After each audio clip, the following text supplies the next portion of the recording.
আমরা দেখলাম যে আপনার কুয়েটের একটি বিশ্ববিদ্যালয় সেখানেও দেখেছি সেম টাইম যেটা তো আপনার হাতে দাঁড়িয়ে।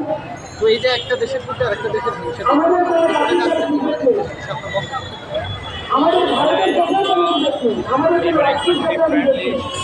রিলেশনকে বিশ্বাস করি।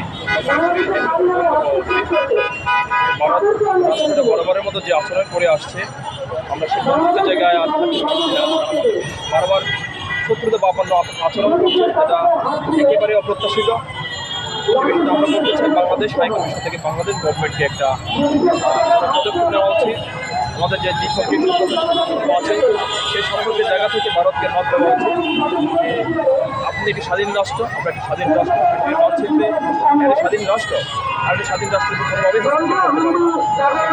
আন্তর্জাতিক আইনের লঙ্ঘন। আমরা যদি সেটা মানতে নারাজ হয়, তাহলে আমরা আন্তর্জাতিক আদালত থেকে ভারতকে আন্তর্জাতিক আইনে কাঠগড়ায় করাতে চাই। এটা আমাদের স্পষ্ট বক্তব্য। আমাদের মানচিত্র, জাতীয়বদ্ধতা এবং সার্বভৌমত্বের ক্ষেত্রে আমরা সে যেই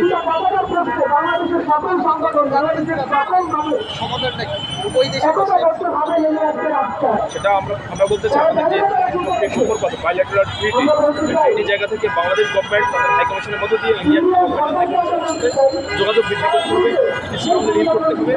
এই ডিলিংসের মধ্য দিয়ে আমাদের ফ্রেন্ডলি রিলেশনকে বজায় রাখতে পারি। আমাদের হাইকমিশনকে সেই উদ্যোগটা নিতে হবে। আমাদের বাংলাদেশ 16 কোটি জনগণ তাদের সাথে থাকবে এই বিষয়ে।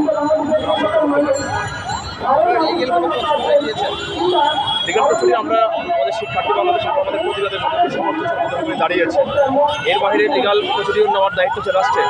রাষ্ট্রকে আহ্বান করবো, রাষ্ট্র একটা স্টেটমেন্ট দিয়েছে, আমরা বলবো হাইকমিশনের মধ্য দিয়ে আরও ঘনিষ্ঠভাবে যোগাযোগ করা হোক, যাতে ভারত এই বিষয়গুলোকে সুন্দরভাবে সমাধান করে বন্ধুত্বপূর্ণ জায়গা থেকে বিষয়গুলো ডিল করে থাকে। যে একটা রাষ্ট্র যে সম্পর্ক আন্তর্জাতিক আইন রয়েছে সম্পর্কে ভায়োলেট করে তাদের কোনোভাবেই ভারত একটা আমাদেরও সংবিধান আছে, আমাদেরও সংবিধান আছে।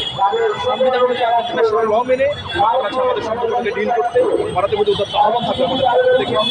আমরা মনে করি সেই আহ্বানটা আমাদের হাইকমিশনের মাধ্যমে করা হোক। মধ্যবর্তীকালীন সরকার আমাদের এই আহ্বান থাকবে।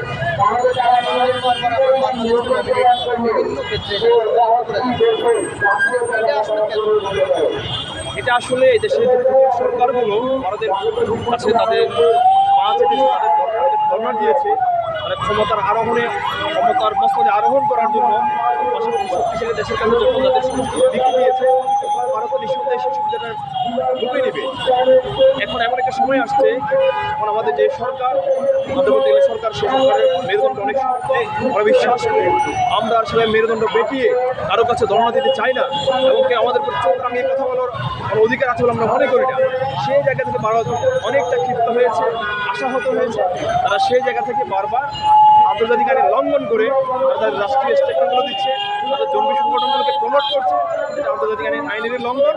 কারণ তাদের যে পুতুল সুখা দেশে ছিল, সেই পুতুল সুখা অলরেডি পতন হয়ে গিয়েছে। এখন